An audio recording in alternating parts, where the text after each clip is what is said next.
welcome to those that are on. We're glad to have you. Thanks for spending time. Hopefully you'll get a lot of insights from some great people on this webinar. Present person speaking excluded. I'm just here to MC this thing and help get these great insights out of our guests. So we'll get started with a couple of quick things. One is, I was just talking with the group before the attendees came on. We've got a great event coming up with Zoom at the Indy 500. So if you happen to be somewhere where you could get to the Indy 500 next month, let us know. We've got seats we could get you there too. Today, our topic is really talking about member experience and credit unions and how technology, specifically in this case, Zoom, has played a instrumental role in helping with a lot of these kind of core initiatives that these two great credit unions we have on have been kind of working on, but I think they're broadly applicable topics. So really excited to have Brad and Corey from two different parts of North America, two different credit unions representing kind of different perspectives, different members that they serve and regions that they serve, share their insights along with Brian Sherman from Zoom. My name is Mike Doloff, the Chief Revenue Officer, InflowCX. I've been dealing with the joys and travails of communications technology for like 15 years and love working and talking with credit union customers. They are, I think there's so much interesting change going on there that's applicable even outside of that particular vertical. So our company, we work with Zoom. We're a top Zoom Platinum partner, love the technology, helping customers kind of fit and deploy that technology all the time. That's the kind of the perspective we'll bring to the table. Would love to have our guests introduce themselves, and we'll jump into our topic here and start our discussion. Brian, you want to say hello and introduce yourself? Yeah, thanks a lot, Mike, and thanks everyone for joining. My name's Brian Sherman. I am a contact center specialist here at Zoom, based in Toronto, Canada, servicing the Canadian market.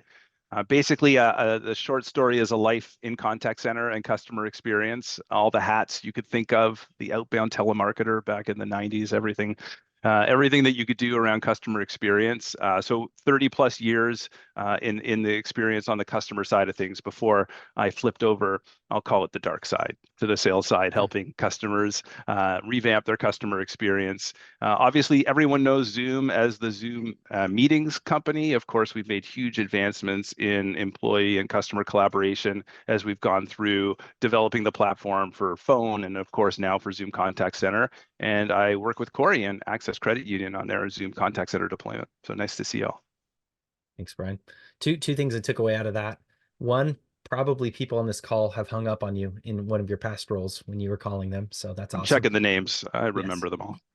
And then Zoom, yes, for a lot of people, Zoom has a contact center. That's not brand new, but it's newer in the market on the grand scale of technology. And so that's exciting. And certainly, hopefully, you'll hear some insights from that today. So great. How about Brad? Would you introduce yourself, please? Sure. I'm Brad Schaff. I'm the executive for the contact center and retail analytics for A+ Federal Credit Union in Austin, Texas. We're about $2.8 billion, serving 190,000 members, primarily in the Central Texas area. Like Brian, longtime, lifetime contact center person. I also got started as a telemarketer for a large bank many years ago when you could call people and ask for social security numbers. It's been a while.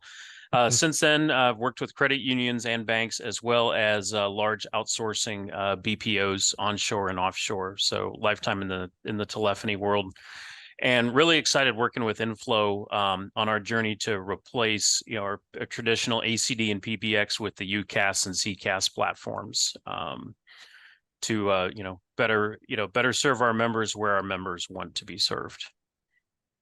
Very cool, Brad. Thank you. Wonderful. Last but not least, Corey, say hello. Yes. Hello. Good afternoon, everyone.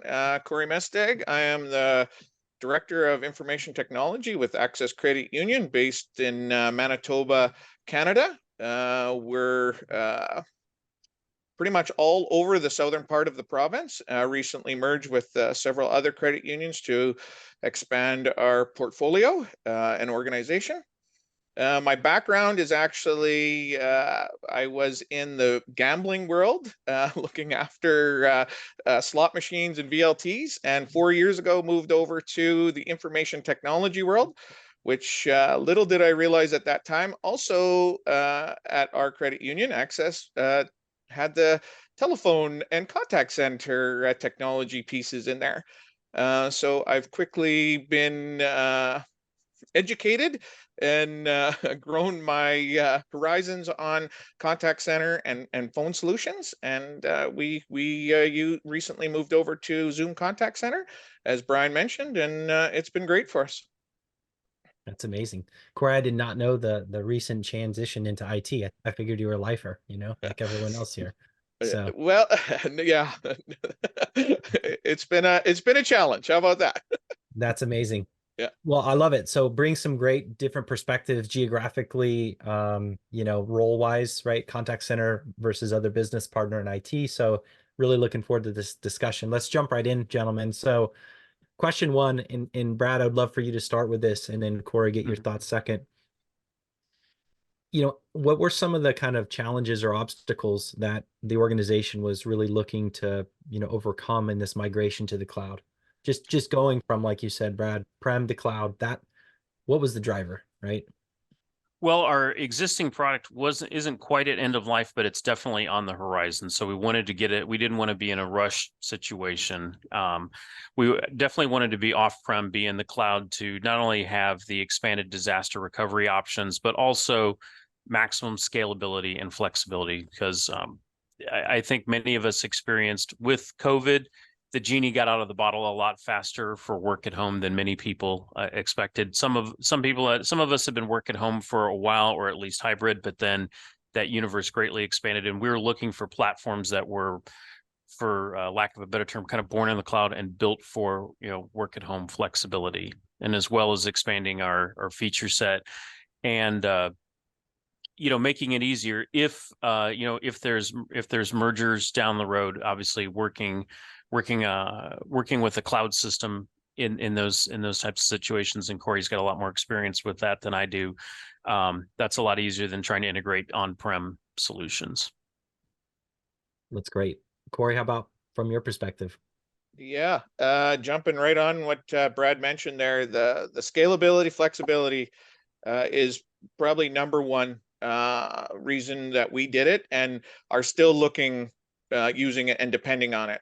Through our merger process, we needed to keep the contact centers, communication, Zoom, we moved to Zoom Phone as well, all maintained and integrated with keeping the organization running and existing legacy contact centers and telephone systems running. So moving to the cloud allowed us that flexibility, and we literally had no downtime while doing it. We were able to keep our contact center going all the way through and had no downtime while that occurred, switching over from an on-premise ancient contact center to the Zoom Contact Center today, and the same with the phone piece. Having our phone moved in with Zoom Phone has allowed us the flexibility to integrate the phone systems with other credit unions through the merger process as that's come. So that flexibility has been crucial. That's excellent. Those are great. So I hear flexibility over and over on lots of levels, right? As well as feature function. And you know, I think you touched on a theme, Corey, that just for a minute there, there's M&A happening, right? There's growth happening. And for you, would you have just, I mean, would it have been impossible basically to do what you guys are doing from a growth perspective? Well, we did look into it. I'm going to be honest as to using other methods and keeping our on-premise solutions, and what the amount of work that would have meant, investing in hardware and equipment as opposed to you know, and I'm not just saying ease, but the flexibility of moving to Zoom Contact Center and phone, easily identified the route that we needed to take. You know, and then the other thing was chat. We were already a chat piece, like legacy access with a chat piece. We use Zoom Chat, sorry, and we needed that through the merger processes to keep communicating with the merger partners through the process until it was legally official. So it is our tool, communication hub tool within Access. That's cool. And last little add-on question, then I'll pass it to Brian, I promise. Mhm. But Brad, from your perspective, you talked about kind of the genie out of the bottle work from home thing. Right. You know, from a tooling perspective, what does kind of Zoom get? Does Zoom kind of help you unify that contact center and branch level from a chat perspective, video perspective? I mean, I got to imagine there's some stitching together, right, of communications that especially needed given kind of this more hybrid or remote environment you guys operate in. Yes, everything, because a key piece, not just for a credit union in particular, cultures is usually the one common theme I find at credit unions, that they're very big on their culture, and if nobody ever sees each other, culture is tough to maintain. So having great collaboration tools to where the ability, when you go through the Zoom selection process, do you want to be able to turn a call into a meeting? Absolutely. Without having to hang up and schedule something and send out an invite. It's little things like that that are truly big things. We want maximum collaboration, to go along with that flexibility piece. That's super cool. That's great. Yeah, that makes sense. Thanks for that. So maybe Corey, I'm going to ask you this one first. Obviously, AI and automation is all the buzz. I don't think the buzz could be louder on that. How are you looking towards AI and automation to elevate the member experiences at Access Credit Union? Well, that's a very good question and very tough to answer due to the magnitude and what is AI and how fast it is changing. Evolving is the better word.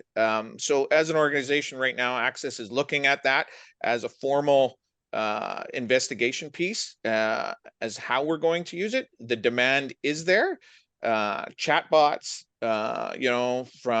is part of what we want to do. Helping the members through that. There's also managing that piece. The other side of it, of AI, is managing that piece so the frustration with the members and change for the members is not inversely affected. So kind of going on the culture piece that Brad talked about, there's a fine line there on what the members want and how to ensure that conduit to an actual end person is accomplished. And that's our big piece right now, investigating and developing a plan for. Yeah, I mean, I hear a lot about the personal touch that members are used to getting with their credit union. And as we look to layer on things like chatbots, you have to take extra special care not to interrupt that type of experience. Like, are there credit unions out there that are doing it right, doing it well, or you think there's still room for improvement to personalize those experiences? There's definitely room for improvement. One thing that I did learn, as I mentioned, coming over to the credit union world, is how dependent in our market the phone still is actually getting a person to talk to. I did not realize that coming in. Right. Fair So to do you say, think yeah. maybe there's a little bit of a consideration to be made that, chatbot without that handoff ability to a live call is particularly dangerous in your space? I don't know about dangerous, but sure needs to be weighted, right? Analyzed. Definitely. Thanks. Brad, I'm going to ask you the same question. Automation, AI, what's on the plans for you and your teams? So we've gone ahead and we have a chatbot in place that has been in place for about a year.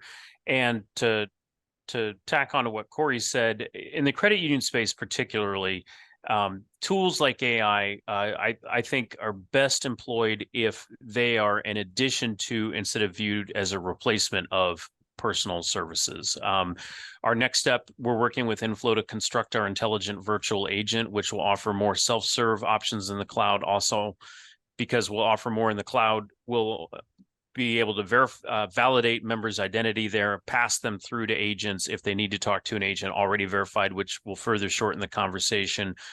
But I feel that we'd meet a lot of resistance, and I think a lot of credit unions would find this as well if we tried to push AI as a replacement for people. I think credit unions will be most successful if they'll view it as an additional to. And I've had some discussions with my team that I said, I fully expect as AI goes on that your calls are going to get tougher and longer, because as we get better at self-service and the members begin to accept self-service, the simple calls will be handled in chat or voice AI, and we'll get the ones that really need a personal interaction and and a human solution. And maybe a quick follow-up to that. We've heard the term silver tsunami around, customers in the space, an aging audience. So the demands today versus the demands in 5 years, how are you balancing what you see happening there?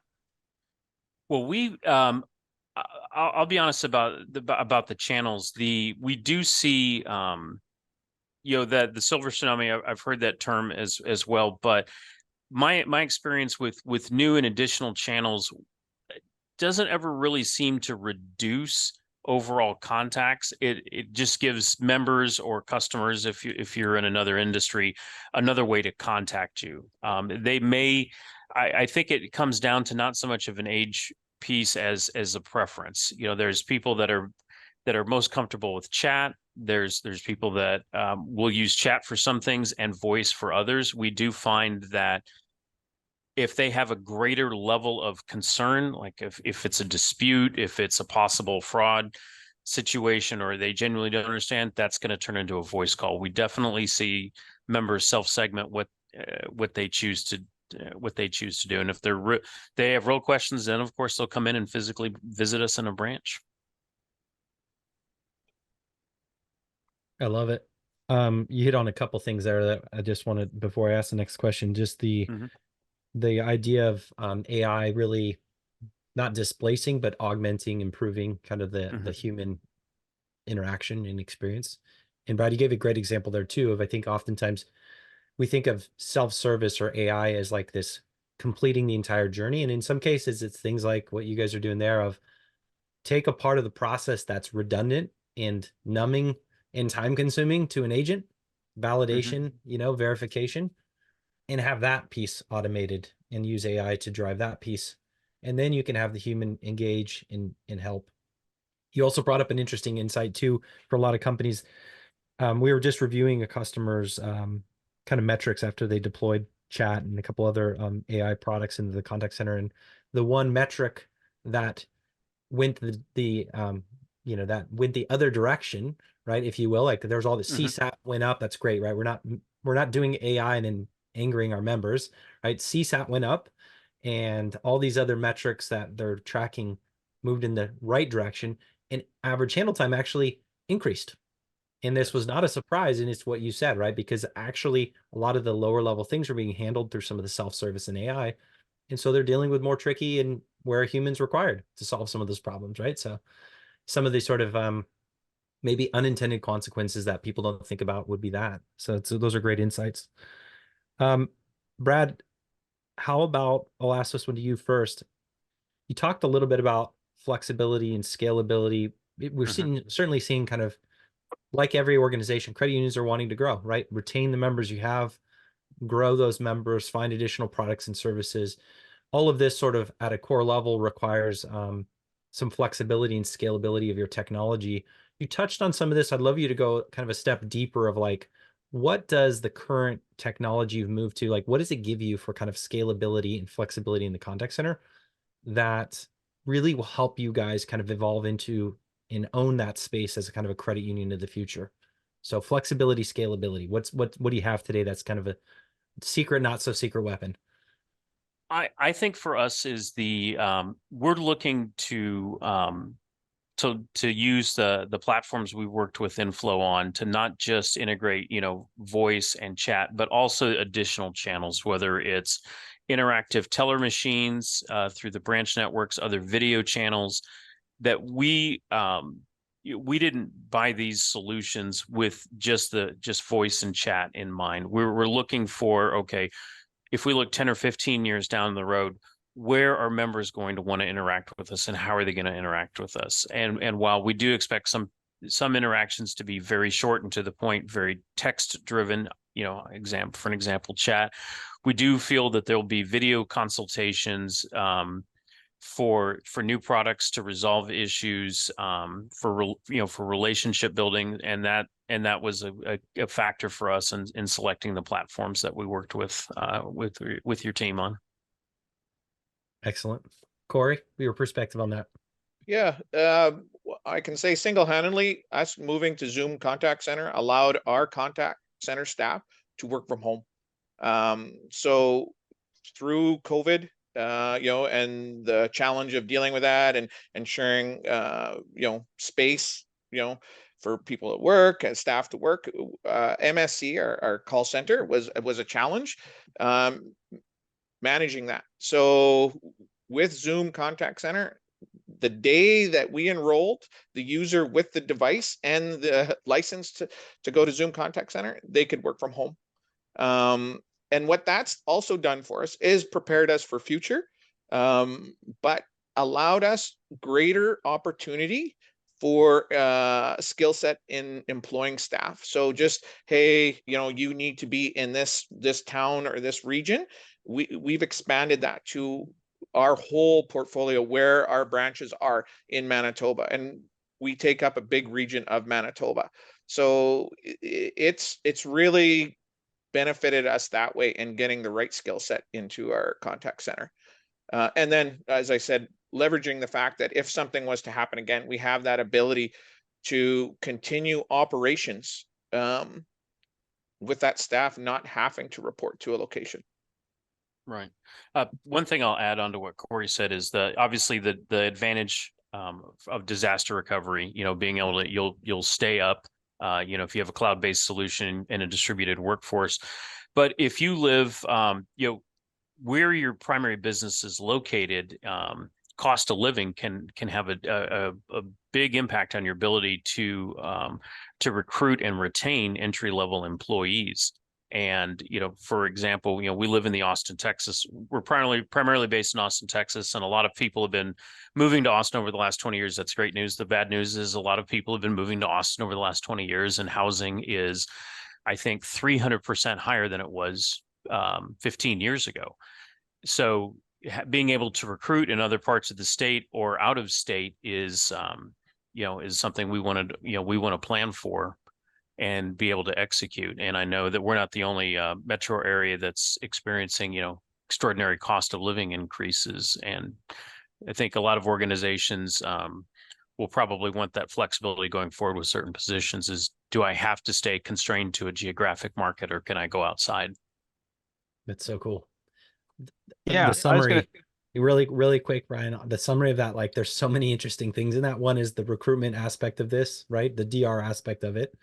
And then the other piece, I think, Brad, that you said at the beginning too, of like having a platform that plugging in different things. This is a hub, right? Like the member experience is not this, like credit unions have it even more difficult because the member experience can be brick and mortar.